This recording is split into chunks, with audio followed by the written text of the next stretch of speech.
सप्टेंबरला म्हणजे 4 September 2025ला GST बद्दल घोषणा केली। कारण GST प्रत्येक वस्तूवर घ्यायची म्हटलं तर प्रत्येक वस्तूवर जास्तच प्रमाणात GST होती आणि माननीय पंतप्रधान यांनी 4 सप्टेंबरला ही घोषणा केली। 15 ऑगस्टला सुद्धा याबद्दल माननीय पंतप्रधान यांनी बोललं होतं, परंतु खरी जी घोषणा आहे ती 4 ऑगस्टला करण्यात आली माननीय वित्तमंत्री निर्मला सीतारामन यांच्या उपस्थितीत। परंतु त्यानंतर एका न्यूज चॅनलने त्यांची प्रेस कॉन्फरन्स घेतली, म्हणजे माननीय निर्मला सीतारामन ज्या वित्तमंत्री आहेत निर्मला सीतारामन यांच्याबरोबर एक प्रेस कॉन्फरन्स घेण्यात आली आणि हे प्रेस कॉन्फरन्स घेण्याचं महत्त्वाचं कारण होतं की बऱ्याच वेळा घोषणा सरकारकडून केल्या जातात परंतु त्या तळागाळातल्या जे व्यक्ती आहेत त्यांच्यापर्यंत पोहोचत नाहीत। म्हणजे GSTची आता घोषणा केली परंतु बरेच अशा कॉर्पोरेट कंपन्या आहेत की ज्या कंपन्या GST जरी 0% केली असेल तरी त्या कंपन्या स्वतःच्या प्रोडक्टचे जे रेट आहेत ते ओरिजिनल रेट वाढवतात आणि एकूण एक माप हे जे कस्टमर आहेत किंवा जे ग्राहक आहेत त्यांना तेवढंच पडतं। त्यामुळे त्यांची प्रेस कॉन्फरन्स घेण्यात आली आहे।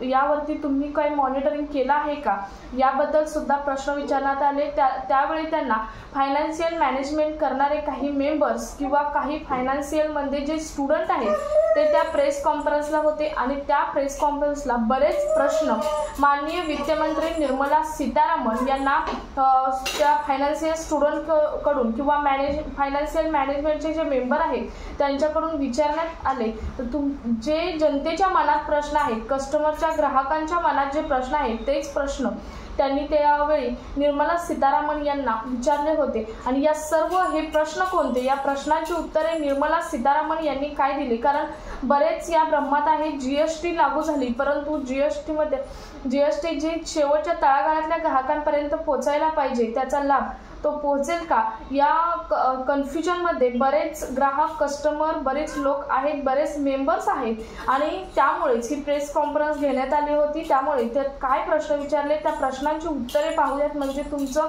सर्व जे कन्फ्युजन आहे त्याचं निरसन होणार आहे किंवा हे पण आपण पाहणार आहोत की 22 सप्टेंबर पासून म्हणजे परवापासून कोणकोणत्या वस्तूंवर 0% GST लागणार आहे, कोणत्या वस्तूवर 5% लागणार आहे, कोणत्या वस्तूवर 12% लागणार आहे, कोणत्या वस्तूवर 18% लागणार आहे तर कोणत्या वस्तूवर 28% लागणार आहे।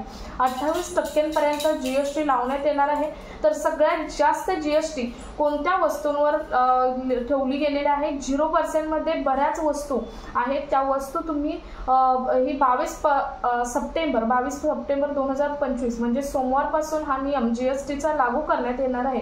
त्यामुळे व्हिडिओ शेवटपर्यंत बघायचा आहे। आपण प्रत्येक वस्तू पाहणार आहोत की कोणत्या वस्तूवरती 0%, कोणत्या वस्तूवरती 5%, 28% पर्यंत कोणत्या वस्तूंपर्यंत वरती GST लागणार आहे ते आपण पाहणार आहोत आणि वित्तमंत्र्यांनी याबद्दल काय सांगितलं, शेवटच्या तळागाळातील जे ग्राहक आहेत कस्टमर आहेत यांच्यापर्यंत आम्ही हा लाभ कसा पोहोचवणार आहोत आणि जर कोणी असं केलं की GST लागून सुद्धा GST 0% असून सुद्धा आहे ती GST घेतली तर त्यांच्यावर कोणती कारवाई येणार हे सुद्धा वित्तमंत्र्यांनी म्हणजे निर्मला सीतारामन यांनी घोषित केले आहे। याची सर्व इन्फॉर्मेशन आपण डिटेलमधून पाहणार आहोत की बऱ्याच जणांनी लाईव्ह भाषण सुद्धा त्यांचं प्रेस कॉन्फरन्स ऐकली असेल परंतु ती प्रेस कॉन्फरन्स इंग्लिशमधून होती। तुम्हाला मराठीमधून ही मी इन डिटेलमध्ये स्पष्टीकरणासहित सांगणार आहे। त्यामुळे व्हिडिओ शेवटपर्यंत पहा। चॅनलवर जर पहिल्यांदा आला असेल तर अशाच महत्त्वपूर्ण गव्हर्नमेंटच्या अपडेट्ससाठी आत्ताच आपलं चॅनल सबस्क्राईब करून शेजारी बेल आयकॉन सुद्धा ऑन करून ठेवा म्हणजे असेच महत्त्वपूर्ण अपडेट तुम्हाला वेळोवेळी मिळत राहतील। नमस्कार, मी पूनम आणि तुम्ही पाहत आहात पुन्हा एक नवीन अपडेट। 4 सप्टेंबर 2025ला माननीय वित्तमंत्री यांच्या अध्यक्षतेखाली GST बद्दल डिस्कशन करण्यात आलं आणि बऱ्याच ज्या वस्तू आहेत त्यांची GST ही अगदी 28% वरून काही वस्तूंची 0% वर करण्यात आलेली आहे। तर हे डिस्कशन काय झालं ते तर पाहणारच आहोत परंतु निर्मला सीतारामन यांच्याबरोबर प्रेस कॉन्फरन्स घेण्यात आली। या प्रेस कॉन्फरन्सला काही फायनान्शियल मॅनेजमेंट करणारे मेंबर्स हजर होते।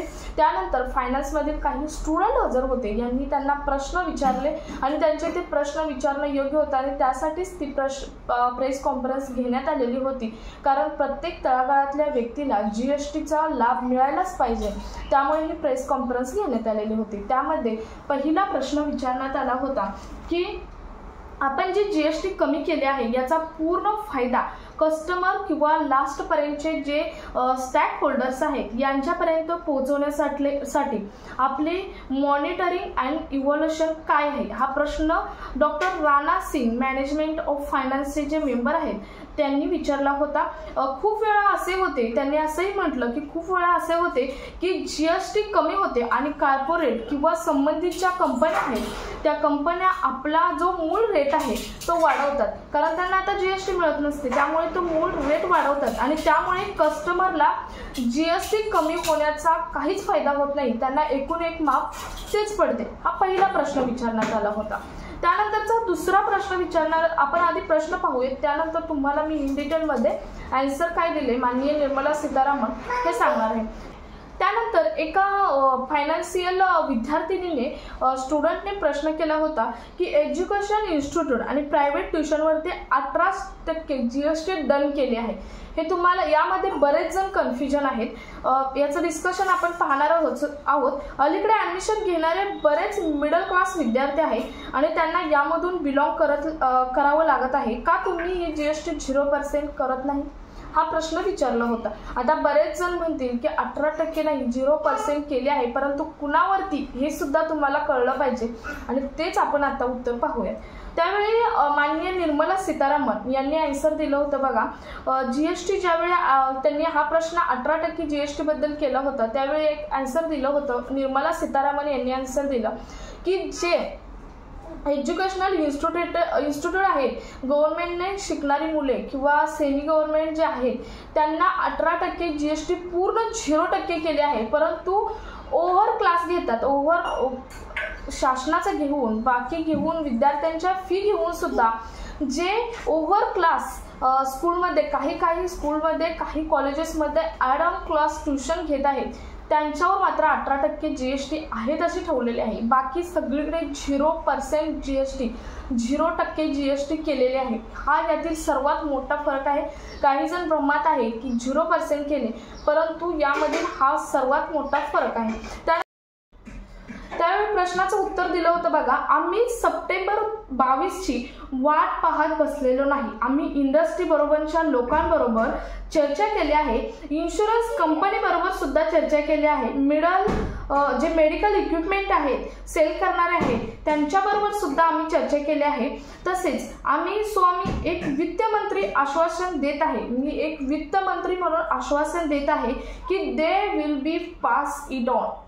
जो काही आमचा पार्लमेंट मेंबर जो आम्हाला फोनवरून आमची डिस्कशन झालं आहे किंवा आमचं समोर जे आम्हाला भेटले आहेत पार्लमेंटचे मेंबर त्या क्षेत्रातून, तेव्हा त्यांनी सुद्धा आम्हाला एक आश्वासन दिलं आहे की त्या क्षेत्रातून जनतेने जर मेसेज दिला तर त्यांच्यावरती आम्ही तुरंत ॲक्शन घेणार आहोत आणि फायनान्स मिनिस्ट्रीला कॉन्टॅक्ट करणार आहोत असं सुद्धा त्यांनी म्हटलं आहे।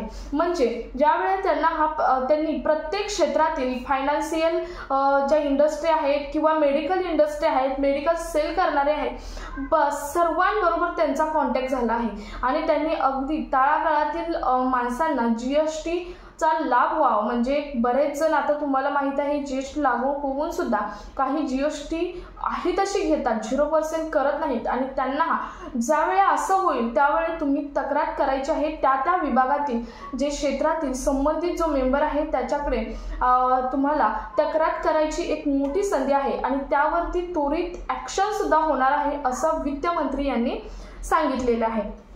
आता तुम्हाला ह्या दोन प्रश्नांची उत्तरे, सर्वात महत्त्वाचे दोन प्रश्न या प्रेस कॉन्फरन्सवरती विचारले होते। त्यानंतर प्रेस कॉन्फरन्सवरती एका लेडीजने प्रश्न विचारला होता की जे तंबाखू आहे, दिल्लीमध्ये तंबाखू, गुटखा जे हानिकारक पदार्थ आहेत त्यावरती खूप जास्त GST लावलेले आहे। त्यावेळी सुद्धा त्यांनी उत्तर दिलं होतं की हे जनतेच्या शरीरासाठी किंवा जनतेसाठी हानिकारक पदार्थ आहेत आणि त्यामुळेच त्यांना जास्त आम्ही GST त्यावरतीच लावलेले आहे। जे त्यांना फायद्याचे आहे त्यावरती अगदी आम्ही 0% GST केलेले आहे। आणि हा सुद्धा प्रश्न होता। त्यामुळे तुम्हाला या 3 प्रश्नाची उत्तरे समजली असतील। पहिला होता तो तळागाळातील व्यक्तींसाठी GSTचा लाभ मिळण्यासाठी त्यांनी काय मॉनिटरिंग आणि इव्हॅल्युएशन केलेलं आहे।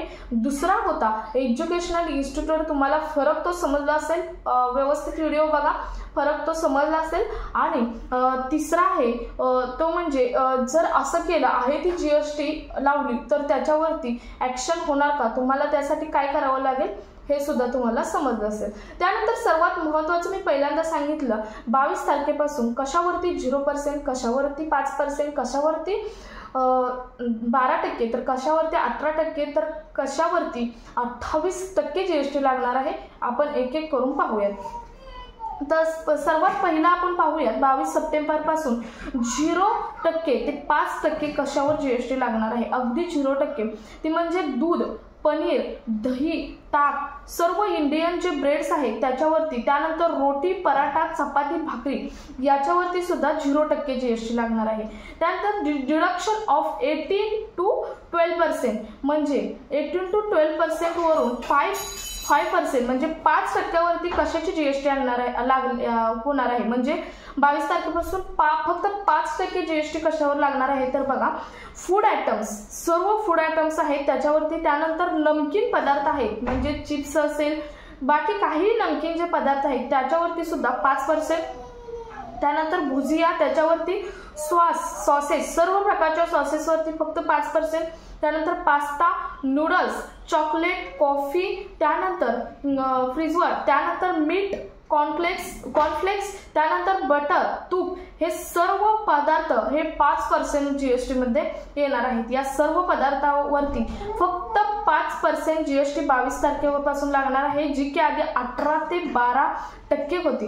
त्यानंतर 28% वरून 18% आणलेली GST कोणती आहे बघा, सिमेंट, फक्त सिमेंटवरती 28% वरून 18%, कारण आता सध्या घर बांधण्यासाठी बऱ्याच जणांना सिमेंटची गरज लागते आणि ही न परवडण्यासारखी गोष्ट आहे। अगदी 28% म्हणजे हाय लेवलला GST होती आणि ती कमी करून 18% GST करण्यात आलेले आहे सिमेंटवरती। त्यानंतर बघा 12% वरून 0% वर कशाची GST येणार आहे, तर ड्रग्स आणि मेडिसिन्स आहेत ते पूर्णपणे 0% करण्यात येणार आहे। त्याच्यावर कोणत्याही प्रकारचे GST लावण्यात येणार नाही। स्पेशली कॅन्सरचे जे मेडिसिन्स आहेत त्याच्यावरती 0% जे GST आहे ती लावण्यात आलेली आहे। कोणत्याही प्रकारची GST लावण्यात येणार नाही, जे औषध आणि मेडिसिन्स आहेत त्याच्यावरती। त्यानंतर 40% GST लागू हानिकारक प्रोडक्ट, बघा 40%, अगदी हाय लेवलची GST आहे ती 40% आहे आणि ती 40% GST हानिकारक प्रोडक्टवर लावण्यात आलेली आहे।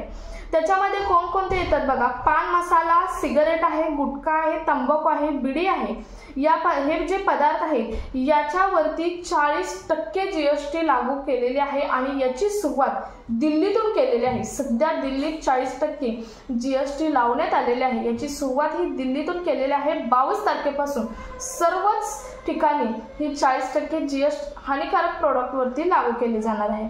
त्यानंतर जे शॅम्पू आहे, साबण आहे, हेअर कंडिशन आहे, टीव्ही, शिलाई मशीन, मेणबत्ती, कपडे, इन्शुरन्स पॉलिसीज आहेत, पेन्सिल्स आहेत, रबर आहेत, पेन आहे, सर्व जे एज्युकेशनसाठी साहित्य लागतं छोटं मोठं, वह्या आहेत, बुक्स आहेत, याच्यावरती सर्वांवरती 0% GST लागू केली जाणार आहे। कोणतेही प्रकारची GST ही 22 तारखेपासून लागणार नाही। तर आणि किंवा इलेक्ट्रिक वाहने आहेत त्याच्यावरती सुद्धा GST कमी केलेले आहे, 5% अगदी GST लागणार आहे। असे बऱ्याच वस्तू 22 तारखेपासून स्वस्त होणार आहेत। तर तुम्हाला समजलं असेल कशावरती 0%, कशावरती 12%, तर कशावरती 18%, तुम्हाला हेही मी सांगितलं आहे आधी किती होती आणि नंतर किती GST करण्यात आलेले आहे।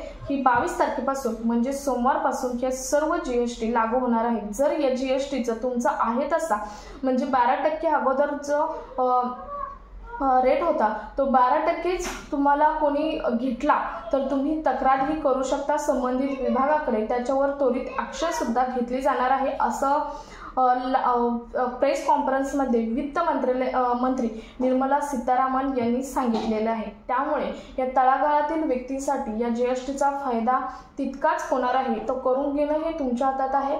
न घाबरता तुम्हाला त्याची तक्रार करणं, जर आहे ती जीएसटी घेतली तर तक्रार करणं हे सुद्धा तितकेच गरजेचे आहे। सो तुम्हाला समजलं असेल वित्तमंत्र्यांच्या कॉन्फरन्समध्ये काय झालं, त्यानंतर किती टक्के 22 तारखेपर्यंत जीएसटीपासून जीएसटी लागणार हे समजलं असेल। सो तुम्हाला अजून काही प्रश्न असतील तर कमेंटमध्ये नक्की विचारू शकता।